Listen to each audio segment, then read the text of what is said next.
Before we go anywhere, I have to apologize if I say anything that's wrong. Okay, you have to understand, I'm an old guy. Okay, I grew up in a time to where I honestly, I never heard the word transgender or ladyboy used when I was a younger man. So if I say anything that's wrong, I'm not meaning to be offensive. I treat every person, I don't care of their gender, their sexual orientation, whatever. I treat every person with respect, like a human being. So that's the first thing. If I say something that's technically wrong, uh, I'm sorry. So one of the things, the first thing, because there's three things I didn't know about Ladyboys, and one of the things I wrote the book Looking for Love in Thailand, and one of the things that I found is there were certain things that were included in that I really wasn't familiar with. Okay, one of them, for example, uh, understanding in Pattaya, understanding Beach Road and all that goes on. I was like kind of scared of Beach Road. I heard about all the problems it had. There's all kinds of things that are said, and I thought, to really, if I really want to understand it, I've got to be around it. So this last trip, I was there for a month. I stayed right off Beach Road, and I kind of got an education. Let's put it that way. Beach Road was the people were very nice. I never had a problem. So the same thing about Ladyboys, because one of the things you talk to the average younger heterosexual man about Ladyboys in Thailand, and they get kind of nervous and they go, oh, because on one hand, they can be very beautiful. I mean, you look, sometimes the most beautiful girl in the room is a ladyboy because they spend a lot of time in their appearance and looking beautiful. And so that is a major thing. And a lot of young guys have that, oh, I may accidentally fall in love with a ladyboy or whatever. And it's not, I think the whole thing, I think there's two problems with the whole stigma about ladyboys. One is alcohol, okay?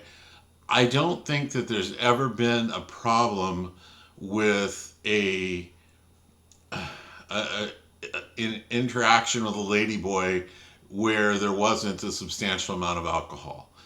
And I think that's what guys are afraid of. Young guys know they're going to drink a lot and party when they're here in Thailand, and that's kind of leads them to maybe I'll do something accidentally.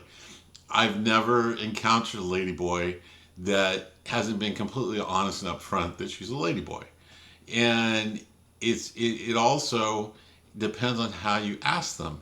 The one thing I always do, if I'm not sure, if I'm talking to someone and I'm not sure, I simply say, you're very beautiful. Are you a lady or a lady boy? And if you put it that way, how can you call someone beautiful and them get upset at you? They'll just smile and say, no, I'm a lady or I'm a lady boy. And the good thing about Thailand is people don't care. You can like ladies, you can like lady boys, you can like boys for that matter. No one cares. And that's the way it should be, because what you do with another human being is completely up to you. That's why it's personal. As long as it doesn't break the law or rules of nature, that's it's fine. It's nobody's business but your own.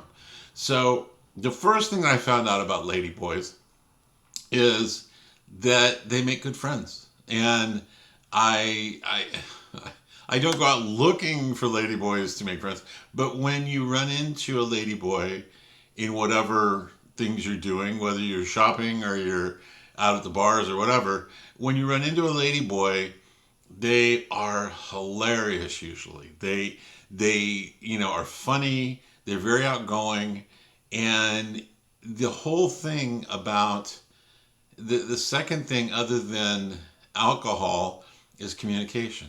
Okay, if you find out someone is a ladyboy, then you have to tell them what what you are, and that way they know and and everybody else knows what's going on. If you say, oh, nice to meet you, I like ladies, but you seem like a very nice person. they can be the life of the party. If you want to have a lot of laughs, meet a ladyboy and then have a couple of drinks with her and play pool. But some people, they just have that feeling like, if you're around a ladyboy and you bend over the pool table, you're gonna be violated or something. And that doesn't happen. They're not, at least all the ones I've met. I'm not saying, I don't speak for the entire ladyboy nation, but they're very nice people, and they're people. They're getting along day to day just like everybody else. So treat them as such. Okay. The two other things that I found out about ladyboys were confusing, because you have to remember, I'm an old man. Okay, I'm 63. We didn't have transgender ladyboys well, we didn't know about ladyboys and transgenders when I was a young man. So I had to learn. And so I was kind of always confused because I would hear people on YouTube talking about ladyboys, and a guy would become involved with a ladyboy and say, but I'm not gay. And it's like, okay, again, I don't know. But it interested me, and I wanted to understand. So I talked to some ladyboys. I talked to 5 ladyboys, and some of them I talked to didn't want to really be forthcoming. But the 5 ladyboys I talked to, I told them, it's like, okay, what is, if you're in your partner, what are you looking for? What is it that you know? And one of the things I heard the word top and bottom, or the phrase top or bottom. Now, I don't want to offend YouTube or anything, but it was written in a study, so it wasn't trying to be sexual, but it referred to top and bottom. Is the top is a penetrator, more like the man's role in a heterosexual man's role in a sexual experience. The bottom is what would be considered a woman's traditional role in a heterosexual relationship. In other words, penetrator, penetratee, you get the picture. And I never knew that. I assumed that in a ladyboy, it was all what would be considered the bottom of, that would be a relationship with a ladyboy. What did I know? But knowing that, I kind of understand the apprehension that young men have, especially young men that tend to drink a lot and do dumb things. I could see, if a young man had way too much to drink, became, attracted to a young lady at a club or a bar, at the mall for that matter, and the young lady turned out to be a lady boy, and let's say she was at a bar and also, kind of tipsy, and things happened, and it ended up, they spent the night together. If she was a bottom, a heterosexual man could be more mentally okay with that, mentally able to handle that, because it is more like a relationship he would have with a woman. Whereas if she was a top and things happened, that would be hard for a heterosexual man who is, not, has no tendencies towards being gay. That would be a hard thing for them to handle. Okay, call me old, but when I went to school and I learned all these things, on the streets, you were a heterosexual man when nothing went in where, nothing went in at all. There was only one penis in any room that you were in, and that was yours. And so that's, I never realized a very old school way of looking at it. But, a heterosexual man isn't going to be okay having anal sex or oral sex on another man or another person with a male member, whatever the case. And so there is that stigma. But again, it's communication. If men coming into a situation to where they're ladyboys, if they're not sure the person is a ladyboy, ask. A lot of it has to, especially Americans have the worst way of interacting with a ladyboy. Not all of them, but some. They'll say things that are kind of offensive. It's like, "What do you got down there?" Or make comments that are rude. And it's a thing. You need to communicate, and it does away with so many problems. If you ask a ladyboy if she's a lady or ladyboy, she'll tell you. If you ask them um, what they prefer as a ladyboy, or they a top or bottom or whatever, they'll tell you. If it's appropriate. If you just ask them like you're taking a census, that might be another situation. But if people just talk about it, they don't get so nervous about it. And like I said, I've spent not a lot of time, but several times I've run into a lady boy in a bar situation, and I bought them a couple of drinks. We played pool. We had a fun time together. It wasn't anything sexual. We knew it wasn't anything leading in that direction, but it was just like a friend. And you have friends who are ladies. You can have friends who are lady boys. So I hope I haven't offended anybody yet. The other thing is the term ladyboy.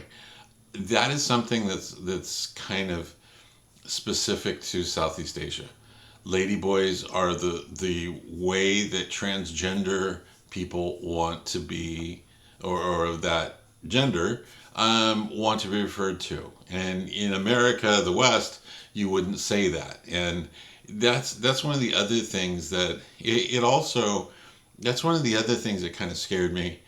Not scared me like ooh, but it made me a little apprehensive about talking to ladyboys and talking to transgender people. Is ladyboys in Thailand have a very sweet, very nice demeanor. They're very understanding, and I mean they have to be. They're in a country that's very understanding of them. They're very understanding of people that may not want to be in a sexual relationship with a ladyboy. That's fine to them. It's they're very nice and friendly people. And that's one of the things that kind of made me a little nervous, because in America, I don't know. I've talked to some ladyboys, not in the same way, but I've met them, and they tend to be. I, I don't want to judge every ladyboy, but you have to be very careful when you talk to a transgender person in the West. The words you use, the references you make, and they have to understand that when you're talking to someone who's younger, they grew up understanding, the right references and the right words to use and everything else. But an older person, they don't know. And it's like, I don't care. If somebody's a transgender, that's fine. How do you do? You shake their hand, whatever. And it doesn't matter. It doesn't matter anymore to me that they're a transgender than it does to them that I'm an old white geezer that's heterosexual. It doesn't matter. Your sexuality and your gender only really matter to you. But that's one of the things. It's just everybody needs to lighten up. Everyone needs to realize we can all get along if you just, don't drink too much, first of all, to do something stupid. And secondly, talk, find out things. And it goes, even when you're dating, you're a heterosexual man, you're dating a woman. Same thing. You have to find out what the woman wants. And it's no different. It's the same thing. And when you realize she's not, she's married, but she's looking for extra boyfriend, that may not be for you, and you have to let her know that. It's the same thing. So as you go along, be nice to everyone, get along with everyone, don't be afraid of anyone. There are times, and ladyboys in Thailand, I think, have gotten a bad reputation because people tend to lump everyone together. There have been a few instances to where groups of ladyboys in Thailand have late at night, they've seen, 3 or 4 ladyboys have seen a very intoxicated man walking down the street, which is not a good idea, and they kind of swarm him, and 2 of them will, do things to kind of distract him, and the third will pick his pocket or take something of his. And, kind of ladyboys have gotten a bad reputation because of that. And that's a few people. I'm sure there are ladies who have done bad things that, whatever, and men have done very bad things. But, it doesn't affect everyone in that gender or that affiliation, because one person or a group of people do something bad, then everyone starts fearing them. So, just like I said, be friendly to everyone, talk to people. Don't ever, in a foreign country, it's a bad idea to ever become intoxicated, to a point that you do things that you normally wouldn't do. And if you do, take a cab. Don't walk home. Take a cab right to your hotel, go up to your room, sleep it off. Because, when you're intoxicated, you make yourself a target for a lot of things. You open yourself up to a lot of bad choices because we don't make good choices when we're, shit-faced drunk. So, keep those things in mind, and I think everything will be fine.